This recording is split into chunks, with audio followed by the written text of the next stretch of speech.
Kan ini himpunan S isinya A, B, C, ya. Maka S akan memiliki 8 macam himpunan bagian. Nah, bagaimana kita bisa mendapatkan himpunan bagian tadi?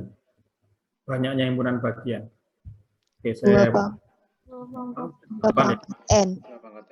2 pangkat N. Ya, 2 pangkat N. Itu dari mana tuh? N-nya jumlah dari elemen S. Ya, kok bisa?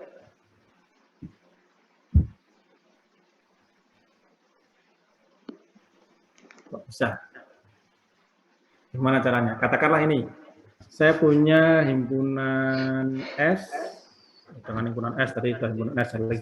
Himpunan A, gitu ya. Himpunan A isinya adalah 4. 1, 2, 3, 4. Ini. Kira-kira himpunan kuasanya itu himpunan kuasa, jadi himpunan keluarga dari himpunan bagian dari himpunan A, itu ada berapa anggotanya? 16. Oke. Didapat dari 2 pangkat 4. Kok bisa rumusnya 2 pangkat 4? Oh, kalau dipecah-pecah himpunan bagiannya mendapatkan 16 macam himpunan. Dipecah-pecah. Kayak yang himpunan bagian 1 sendiri terus 2 sendiri. 1 dipecah jadi 1 gini, 1. 2 jadi 2 terus gini. Hah? Gimana?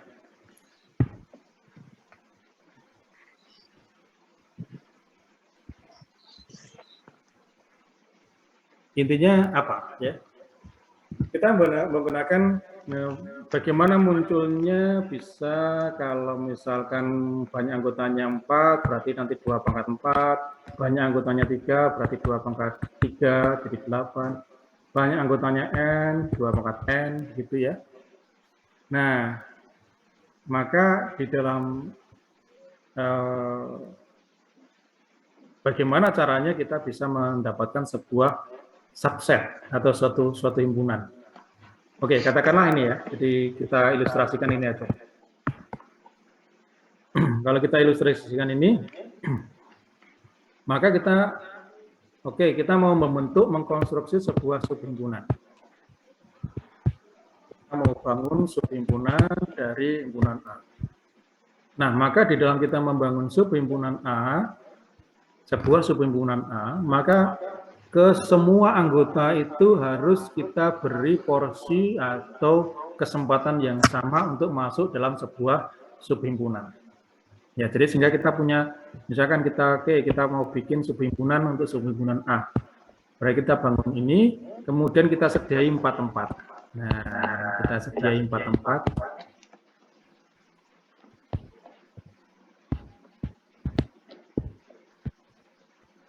Nah, ini.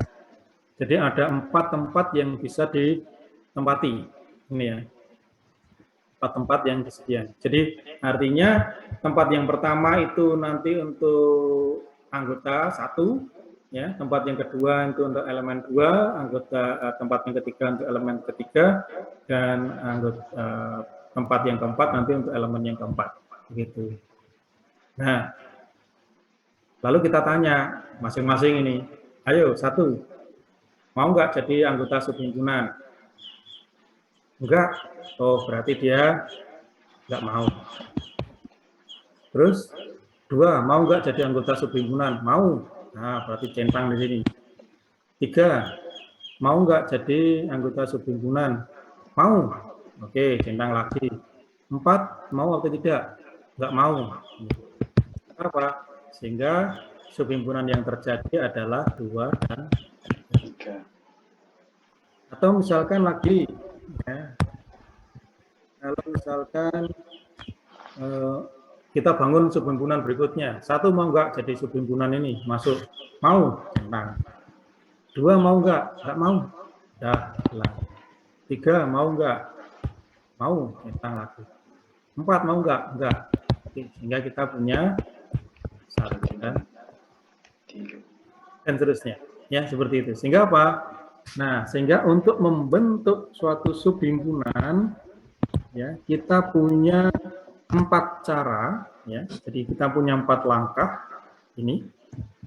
Dan di masing-masing langkah itu kemungkinannya hanya ada 2. Nah, di sini aja 2 kemungkinan, ya, artinya 2 kemungkinan itu 1 itu mungkin masuk atau enggak masuk di sini. Ya, jadi bisa 1 masuk atau 1 tidak masuk. Ada 2 kemungkinan saja. Kemudian yang di tempat yang kedua juga ada 2 kemungkinan. Jadi bilangan 2 itu masuk atau tidak masuk di sini. Sehingga ada 2 kemungkinan. Di sini juga ada 2 kemungkinan ya atau tidak. Di sini juga ada kemungkinan ya atau tidak, gitu ya. Nah, kemudian dengan menggunakan prinsip perkalian, maka ini semua dipakai. Ya, sehingga akhirnya berapa banyak? 2 kali 2 kali 2 kali 2. Sehingga ada 2 pangkat. Sehingga secara umum kalau misalkan A itu punya adalah A1, A2 sampai dengan AN, ya, maka untuk membuat sebuah himpunan bagian, ya, maka ya kita harus ada sebanyak ini N, ya. Jadi ada 1, ada 2, ada 3 sampai dengan N langkah. Dan setiap langkah, setiap step itu hanya ada 2 kemungkinan, yakni misalkan A1 mau enggak, ya atau tidak. Hanya ada 2 jawaban, ya atau tidak. Di sini 2, di sini 2, dan seterusnya. Sehingga secara keseluruhan subhimpunan yang terbentuk ini ada 2 pangkat N. Begitu, ya. Jadi ini. Nanti ini di apa kalau Anda ketemu, ini adalah pelajaran di matematika diskrit. Ya, jadi kalau misalkan Anda nanti nempuh matematika diskrit, nggak tahu apa, kalau enggak nanti di sebelum ada teori graf itu biasanya ini di kombinatorik, ya, matematik kombinatorik ini nanti ini ada prinsip prinsip penjumlahan, prinsip perkalian. Oke, kita kembali lagi ke ini ke sini tadi mana tadi? Kalau kita bicara masalah diagram lattice, ya, sehingga kalau diagram lattice ini adalah sebuah pohon yang menunjukkan struktur himpunan bagian dalam sebuah himpunan tadi. Ya, satu pohon. Ya. Kita berhenti sampai jam berapa ya?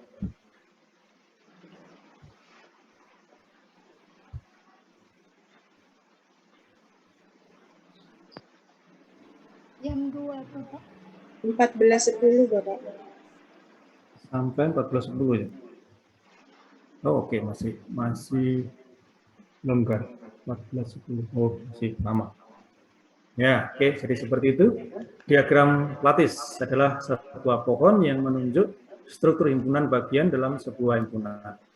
Nah, contohnya buatlah diagram lattice untuk himpunan S pada contoh yang di samping. Saya kira cukup mudah ini untuk membuat diagram lattice ini. Ya, jadi ini S isinya adalah A, B, C, lalu isinya ada 8 macam himpunan bagian, dan ini merupakan kalau ini kita beri simbol kurung kurawal di akhir dan juga di awal seperti ini, maka itu sudah menjadi sebuah himpunan kuasa. Jadi himpunan dari keluarga himpunan bagian dari himpunan S. Ya, jadi himpunan kuasa dari himpunan S itu isinya adalah 8, jadi 2 pangkat N, ya, 2 pangkat N itu. Nah, diagram lattice itu untuk menunjukkan ini, ya, diagram lattice. Jadi misalkan di sini yang pertama adalah S, gitu ya, S sendiri, isinya, kemudian ada turun lagi elemen yang apa namanya himpunan bilangan yang isinya 2, yakni ini ada A, B seperti ini, kemudian lagi ada A, C, kemudian ada lagi ada B, C, ya. Isi 2 elemen, ya. Jadi catat cara mengkonstruksinya sama tadi. Oke, kemudian dari sini ada ini tadi kan isinya S ya, yang isinya ABC tadi semua isinya. Kemudian himpunan bilangan, himpunan bagian yang isinya satu elemen. Ya, yang isinya hanya A saja. Ini ada A di sini. Kemudian ada B di sini. Kemudian ada C. Nah, ini. Maka ini akan bisa konstruksinya seperti ini. A ini merupakan himpunan bagian untuk ini. Nah, di sini dia merupakan himpunan bagian di sini. Jadi di sini juga ada seperti ini. Kemudian A ini juga himpunan bagian di sini yang kedua. Oke, kemudian B ini himpunan bagian yang di sini. Nah, kemudian juga dengan yang ini. Nah, sementara C itu himpunan bagian yang di sini dan juga himpunan bagian di sini. Oke, nah semuanya itu mengerucut di himpunan.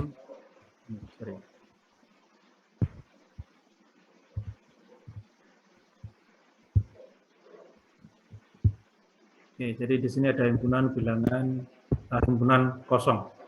Dan himpunan kosong itu merupakan subset dari semua. Ya.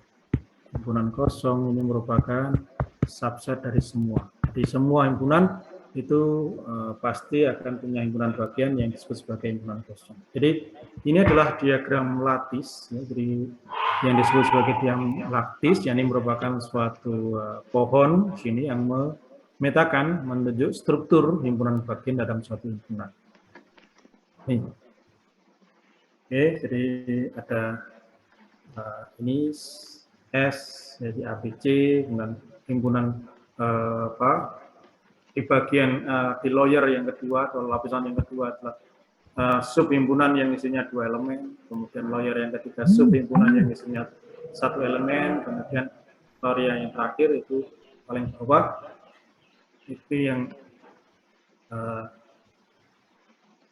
tidak punya elemen, himpunan kosong. Di artinya, nah diagram lattice nanti juga akan apa namanya akan bermanfaat bagi kita ya, di struktur seperti ini. Terutama nanti kalau kita mau cari struktur subgroup, struktur dari subring, subdomain ya, atau subfield ya, atau subruang vektor juga kalau dalam aljabar linear. Ini akan sangat penting kita untuk melihat.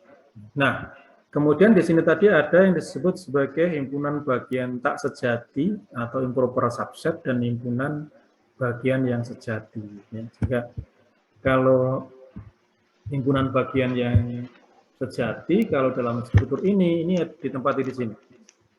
Ini adalah himpunan bagian yang sejati. Jadi yang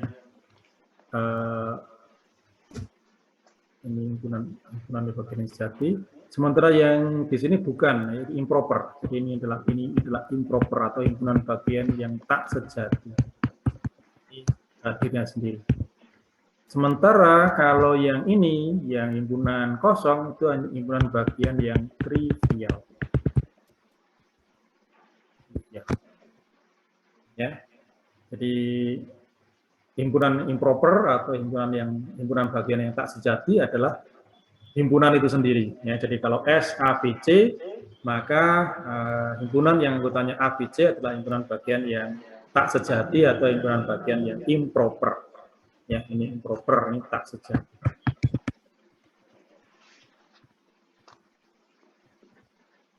Tak sejati. Ya. Jadi, sementara kalau himpunan kosong itu adalah himpunan bagian yang improper. Ya, himpunan bagian yang trivial. Ya, himpunan kosong itulah himpunan yang trivial. Karena apa dikatakan trivial? Karena himpunan kosong itu nantinya akan bisa menjadi himpunan bagian untuk semua himpunan. Ya, himpunan bilangan real ya punya himpunan bagian yang namanya himpunan kosong. Jadi himpunan kosong itu juga masuk dalam himpunan bagian himpunan bilangan bulat.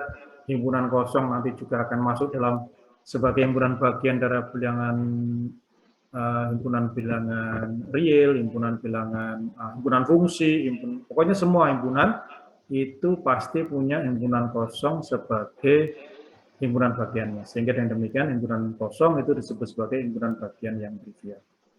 Nah, sementara yang di tengah ini yang kita sebut sebagai himpunan proper non trivial. Ya, ini adalah proper non trivial. Sehingga sebenarnya ini tadi yang trivial tadi juga merupakan himpunan yang proper juga ya, jadi himpunan yang sejati juga. Ya, tetapi secara khusus ini yang proper non trivial itu di tengah-tengah. Jadi ini adalah himpunan bagian yang sejati yang bukan trivial. Ini yang isinya 1 dan 2 elemen di sini. Oke, sehingga nanti Anda akan mudah saja kalau misalkan tadi kita punya ini yang isinya 4 tadi ya, ini isinya 4 tadi teman-teman. Oke, di sini isinya 4.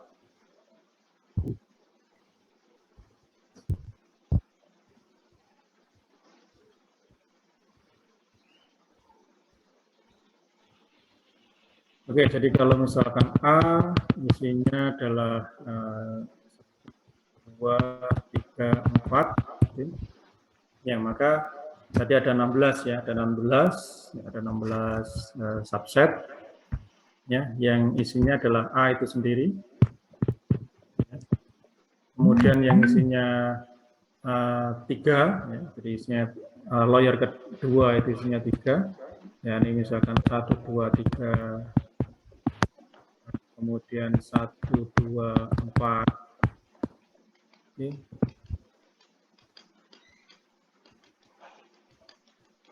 Kemudian 1, 2, 3, 1, 3, 4. Sudah selesai. 1, 2, 3, 1, 2, 4, 1. 2, 3, 4, Bapak. 1, 2, 3, 4. 2, 3, 4. 1, 3 sudah, 1, 4, 1, sudah 2, 3, 4. Oke. Nah, seperti ini. Kemudian berikutnya yang isinya 2 ada 1, 2. Kemudian ada 1, 3, lalu ada 1, 4, 2, 3. Kemudian ada 2, 4, lalu ada 3, 4. Oke, kemudian yang isinya 1, ya 1, 2, 3, 4 tadi 1, kemudian 2, nah kemudian 3, kemudian 4. Ya, yang paling bawah ini himpunan kosong. Ya, sehingga dengan demikian Anda bisa bikin ini strukturnya. Yang jelas yang ini pasti akan masuk ke A semua, ya seperti ini. Nah, tinggal 1, 2. 1, 2 itu ada di sini dan ada di sini. 1, 3 itu ada di sini dan ada di sini. Oke. 1, 4 ini ada di sini dan juga di sini. Kemudian 2, 3. 2, 3 ada di sini juga, ya, ada di sini dan juga ada di sini. Agak jauh. Lalu 2, 4, ya 2, 4 ada di sini dan juga ada di sini. Nah, 2, 4, 3, 4 ini ada di sini dan juga ada di sini. Oke, silakan nanti digambar lebih rapi lagi. 1 ini masuk ke sini juga, masuk ke sini. 2 ini masuk sini. Kemudian juga di sini ada 3 dan di sini juga ada 2. 3 ini di sini, lalu ada di sini juga, kemudian ada juga di sini. 4 ada di sini, ada di sini, kemudian ada di sini. Ya, kemudian yang terakhir. Nah, seperti itu. Ini adalah suatu struktur diagram lattice untuk subset. Nanti akan beda lagi kalau misalkan untuk subgroup, untuk subring, untuk ruang vektor dan sebagainya.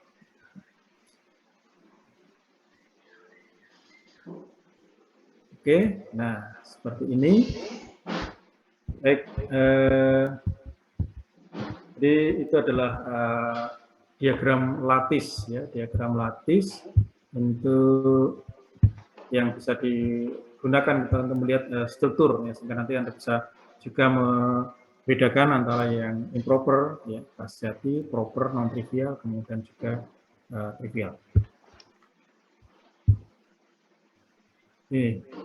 Kemudian himpunan kuasa. Tadi sudah kita bicara mengenai himpunan kuasa, jadi kalau isinya 4 ya berarti ada tadi 1, 2, 3, 4 itu berarti ada isinya ada 16 ya, 2 pangkat 4. Ini. Kemudian buatlah diagram lattice untuk himpunan A yang di samping tadi sudah kita buat. Kemudian ini terkait dengan himpunan bagian ini, maka coba ini himpunan buktikan bahwa jika M himpunan bagian pada himpunan kosong, maka buktikan bahwa M adalah sama dengan himpunan kosong. Gimana? Dengan sangat mudah ini ya, jadi karena untuk katakanlah kalau kita diminta untuk membuktikan maka, ya, makanya di sini adalah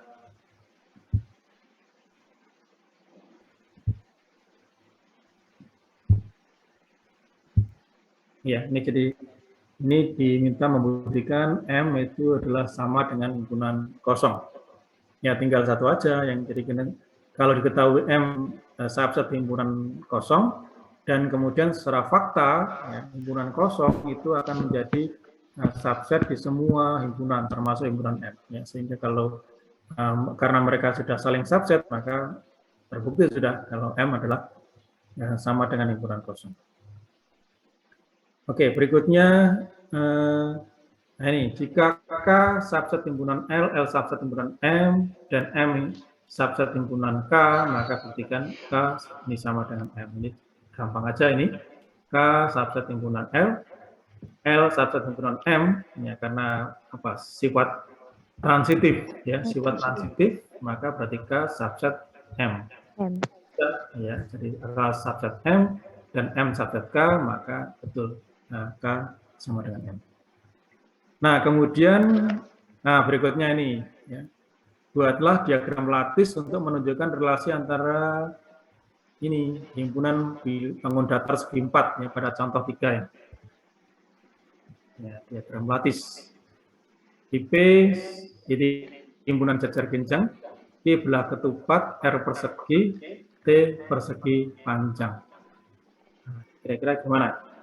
Ada jajar genjang, P jajar genjang, kemudian Q belah ketupat, lalu R persegi, kemudian T ini persegi panjang. Kira-kira bagaimana ini jajar genjang belah ketupat. Saya tulis dulu. Ketupat persegi panjang. Oke.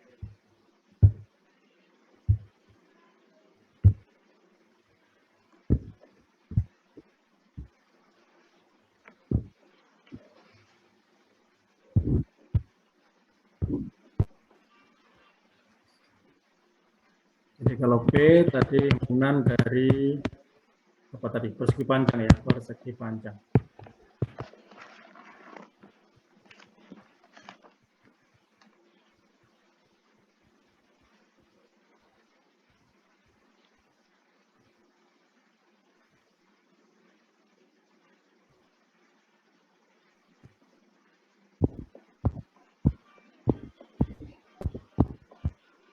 Di sini aja. Jadi P itu adalah himpunan dari persegi panjang.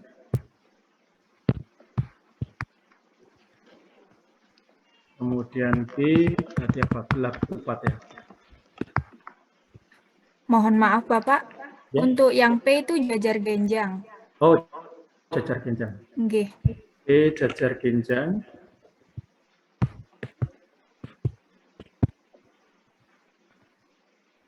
Genjang lalu Q belah ketupat. Belah ketupat. Kemudian R Persegi. Persegi. persegi. Kemudian RS T. T. Bukan S, Pak. OT. Persegi. T, Bapak. Betul ya? T Iya. apa? T? Persegi panjang. Persegi panjang.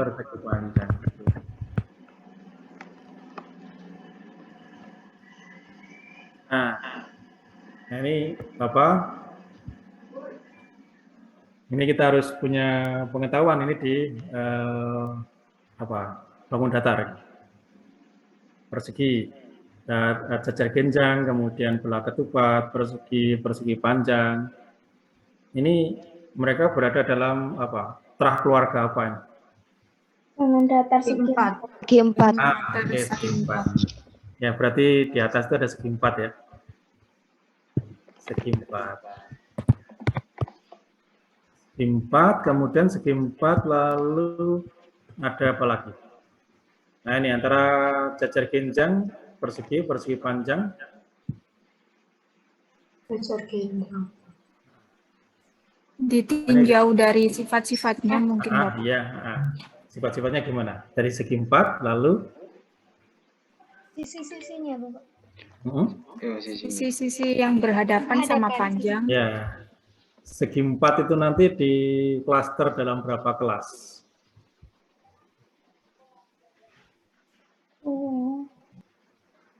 Gimana? Ada berapa kelas dalam segi 4?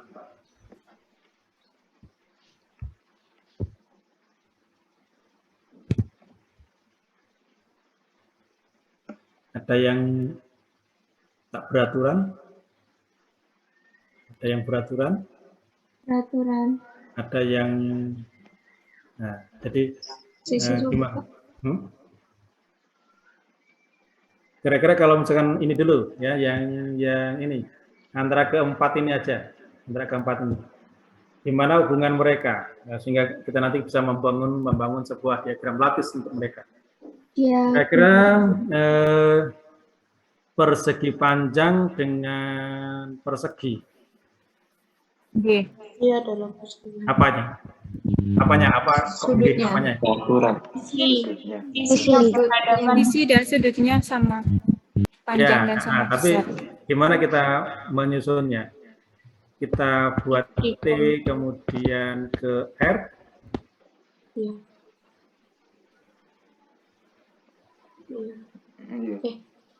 Atau dibalik, R subset T.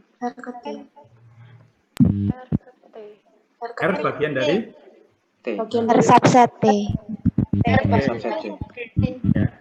R subset T. Kemudian kalau kemudian belah ketupat, Q subset P.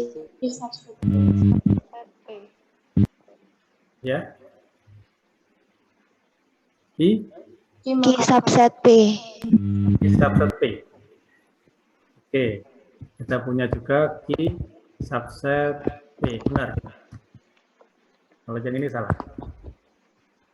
Terus Q subset P. Lalu belah ketupat. Lalu hubungannya T ke Q atau R ke Q. Panjangnya sisinya R ke Q. Jajar genjang itu pokoknya kalau jajar genjang dia punya dua pasang sisi yang sejajar dan sama panjang. Jajar genjang ya. Nah, kalau begitu, kalau jajar genjang itu adalah punya dua pasang sisi yang sejajar dan sama panjang, maka bagaimana dengan persegi panjang? Keempatnya sama panjang. Persegi Persegi panjang. Bukan persegi. Hadapan sama panjang. Ya, persegi panjang. Iya. Nah, boleh nggak saya bilang kalau T itu ke sini? Nah, Boleh. himpunan bagiannya ke P. Tidak boleh, Bapak. Boleh. Boleh. Nah, oke. Terus Oke, kalau begitu boleh enggak R ke Q. R ke Q atau Q ke R? R ke Q. R ke G. R ke R ke Q. R ke Q. R ke Q atau Q ke R? R ke Q. R ke Q. Ya, gimana? G ke R. R ke Q. Oke. Ya, jadi mesti ada ini ya. Kita bisa melihat di sini. Jadi kalau segi 4 ya tadi, segi 4. Segi 4 itu ada yang tak beraturan, pokoknya tak beraturan, nggak dimasukkan kemana-mana, tak beraturan. Beraturan. Kemudian Anda ingat masih ada kelasnya yang namanya trapesium.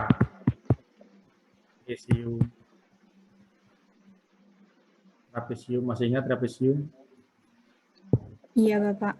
Nah, kalau trapesium, kemudian masih ada kelasnya yang namanya kelas jajar genjang. Jajar genjang. Kemudian dari segi 4 ada lagi yang nama kelasnya layang. Layang-layang. Oke, nah kalau tak beraturan harus nggak jadi ngomong, pokoknya nggak sama semuanya, ya saya nggak beraturan. Kalau trapesium, apa yang mereka hanya punya satu pasang sisi yang sejajar. satu pasang sisi yang sejajar aja. Ya, ini dia seperti ini. Ini trapesium, hanya punya sepasang sisi yang sejajar. Oke. Kemudian jajar genjang ini dua pasang sisi yang sejajar dan sama panjang. Oke, jadi yang di antara ini dengan ini, lalu antara yang depan dengan yang depan, berhadapan. Yang berhadapan itu akan sama panjang. Kalau layang-layang juga punya dua pasang sisi yang sama panjang. ya, Tetapi mereka berada di ini layang-layang ini dengan ini yang apa itu jenis? Yang di sini dengan ini. Gitu. Jadi yang berdampingan ya. Jadi ini dengan ini, kemudian yang ini dengan ini. Oke, kalau berbeda dengan jajar genjang tadi, yang sama panjang itu adalah yang berhadapan. Ya, ini dengan ini, kemudian yang kiri dengan yang kanan. Oke. Nah, jajar genjang yang keempat sudutnya siku-siku ini menjadi Persegi panjang. Persegi panjang. Ya, jadi tidak akan menjadi persegi panjang. Menjadi siku-siku seperti ini. Nah, persegi panjang yang keempat sisinya sama menjadi Persegi. Nah, sekarang layang-layang yang keempat sisinya sama belah ketupat. Tadi adalah belah ketupat. Yang keempat sisinya sama. Ini. Yang keempat sisinya sama. Ini juga keempat sisinya sama. Cuma keempat sudutnya itu siku-siku. Ini. Sehingga dengan demikian, nah strukturnya seperti tadi. Ya, sehingga dengan demikian ini pun persegi ini pun juga bisa dikatakan sebagai masuk ke sini juga. Jadi bagian dari belah ketupat juga bisa. Karena di sini sisi yang bersisian ya, sisi yang bersebelahan misalnya seperti ini. Nah, sisi yang bersebelahan sama. Ini juga sama kalau misalkan tadi dikatakan sisinya sama ya. Jadi sisi yang berhadapan atas dan bawah, kiri dan kanan.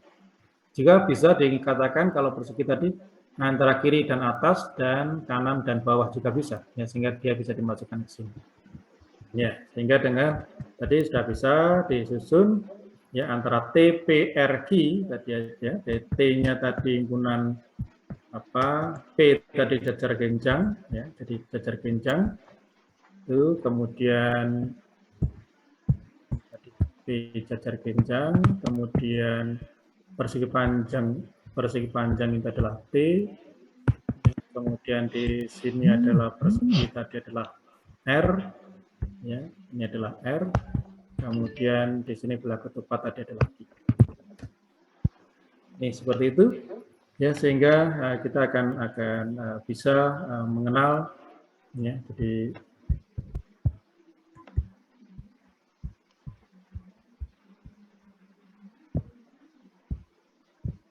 ya, sehingga dengan demikian ada yang perlu dikoreksi dari ini.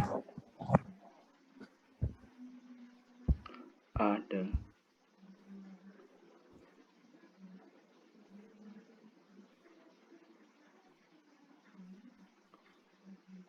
Ya, di sini pun belah ketupat, ya. Jadi belah ketupat ini yang konsentrasinya adalah sisi yang bersebelahan sama. Tapi karena sisi yang bersebelahan sama, ya. Terus kemudian apakah dia juga bisa dimasukkan ke jajar genjang? Ada nggak kemungkinan belah ketupat itu masuk dalam jajar genjang? Iya, Pak. Bisa gitu? Bisa. Oke. Ya, sehingga ini ya tetap kita punya diagram lattice seperti ini tadi. Trapesium, ini layang-layang. Oke, jadi kita punya, tapi intinya bahwa persegi itu bisa dimasukkan sebagai salah satu bagian dari belah ketupat, ya, karena memang konteksnya yang walaupun dia aslinya berada dalam keluarganya jajar genjang, yang dimana fokusnya adalah dua pasang sisi tadi yang sejajar dan berhadapan, ya, itu. Sementara kalau ini kalau yang di layang-layang itu yang sisi yang bersama itu adalah yang di bersebelah. Oke, itu nanti akan Anda lebih perdalam lagi kalau Anda masuk ke ranah geometri. Baik, berikutnya slide PowerPoint-nya sampai di sini.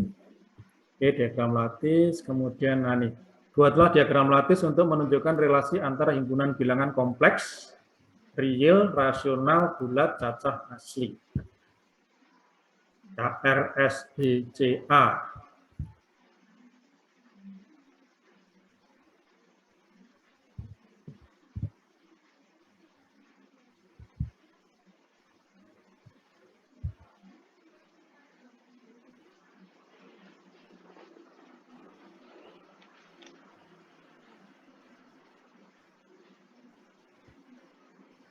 Buatlah diagram lattice untuk menunjukkan relasi antar himpunan bilangan kompleks, real, rasional, bulat, cacah, asli.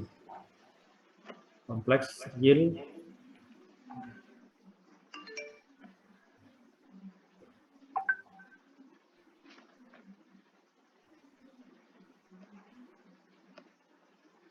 ya, dalam hal ini kita sudah mengasumsikan bahwa bulat itu merupakan bagian dari rasional karena adanya suatu isomorfisme. Ya, sehingga nanti akan bisa merujuk, ya, kalau misalkan bilangan asli, ya, kemudian ini merupakan himpunan bagian dari himpunan bilangan cacah. Bilangan cacah ini merupakan himpunan bagian dari bilangan bulat. Ini kemudian bilangan bulat ini merupakan himpunan bagian dari bilangan rasional. Bilangan rasional itu merupakan subset bilangan real. Nah, bilangan real ini masuk ke kompleks. Nah, saya kira seperti itu. Jadi nanti akan merupakan sebuah toset, ya, ini totally order set. Nanti akan kita bahas pada pertemuan yang keempat, kalau tidak salah dari sekarang. Oke, itu ya saya kira mudah untuk membuat ya, diagram lattice, sehingga dengan diagram lattice kita akan bisa melihat bagaimana struktur dari himpunan kuasa dari sebuah himpunan. Oke, ini terkait dengan relasi yang juga masih terkait dengan relasi himpunan. Silakan nanti ini dibuat sebagai exercise ya, sebagai exercise. Bahkan kalau misalkan diketahui P subset Q dan Q subset R, kemudian P elemen pada P, Q kecil elemen pada Q besar, R kecil elemen pada R besar, dan juga T bukan anggota P, U bukan anggota Q, V bukan anggota R, mana di antara pernyataan berikut yang benar? Nah, yang tadi sudah ada P subset pada Q, kemudian Q subset pada R, kemudian P anggota P, Q anggota P, lalu R kecil anggota R. Mana yang benar? P anggota R, benar atau salah? Benar. Benar. Benar. Karena P tadi adalah anggota pada subset pada R, kan, ya. Ya. Sehingga kalau P-nya anggota P, maka P pasti anggota pada R. Q bukan anggota P. Benar. Benar. Benar. Benar. Q bukan anggota P. Benar? Benar. Benar. Benar. Coba. Yang diketahui adalah ini, P anggota Q, ya. Sorry. Sudah, terima kasih. Nah, ini. Yang diketahui kan gini. P, nah ini adalah P. Gitu kan? Ini subset pada Q. P, berarti Ya. subset pada Q. Q. Kemudian Q subset pada R. Oke, berarti urutannya gini. Nah, ini subset pada R. Ya. Tuh. Nah, sekarang kalau misalkan P itu anggotanya P besar. Oke. Jadi anggota di P itu anggota di sini. P anggota di sini. Kemudian Q anggota pada Q besar. Pokoknya Q itu anggotanya pada Q besar. Ya. Lalu R itu anggota pada R besar. Nah, yang pertama itu benar. Ya, P anggota R karena apa? P besar ini subset pada R besar, maka P itu pasti anggota R. Gitu kan? Nah, sekarang yang diketahui tadi, Q itu anggota Q besar. Q anggota Q besar. Nah, sekarang apakah benar Q bukan anggota P? Benar. Benar. Benar. Apakah Anda yakin posisi Q itu hanya ada di sini? Enggak, kan bisa P juga. Salah berarti. Ya, bisa juga Q-nya ada di sini. Ya, situ. Karena yang diketahui hanya Q anggota, pokoknya Q anggotanya Q besar. Q besar. Ya, dia bisa di area yang di sini, bisa juga di area yang di sini juga. Ya, sehingga nah ini, yang pasti benar. Nah, ini kan mana di antara pernyataan berikut yang benar? Nah, ini pasti benar ini. Ya, yang nomor 2 tentu, ya, belum tentu bahwa kalau Q anggota Q besar itu Q bukan anggota P. Bisa jadi Q-nya tadi anggota P di sini. Nah, U elemen R. Tadi dikatakan bahwa T bukan anggota P. Kalau T bukan anggota P, berarti dia di luar P. Ya, berarti berada di luar ini. Kemudian U bukan anggota Q, berarti U-nya itu di sini. Ya, kemudian V bukan anggota R, berarti V-nya berada di sini. Dan pasti bisa diketahui adalah V. Nah, V pasti di sini. Nah, sekarang U anggota R. Nah, tadi yang dikatakan bahwa U bukan anggota Q. Ya, U bukan anggota Q. Maka, apakah U anggota R? Ya. Iya. Bisa jadi. Bisa jadi ada Nah, Bisa jadi. tapi bisa benar, sudah pasti bisa benar. Belum tentu. belum. Ya, yang diketahui karena U bukan anggota Q, ya. Maka kalau U bukan anggota Q, maka dia bisa di sini, bisa juga Bisa di di sini. Pokoknya yang dia bukan anggota Q. Gitu. Ya. Sehingga kalau U anggota R, belum tentu. Kalau di luar sini, ya, U-nya anggota sini, maka yang penting dia kan bukan anggota Q.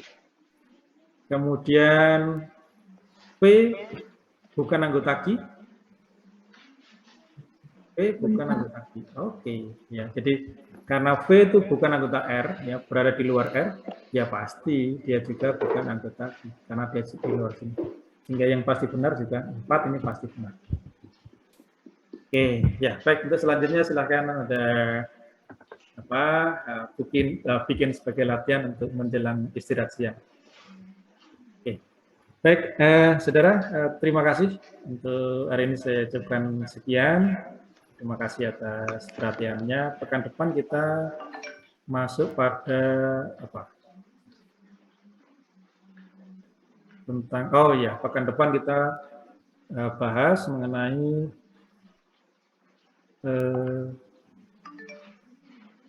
diagram Venn, Bapak.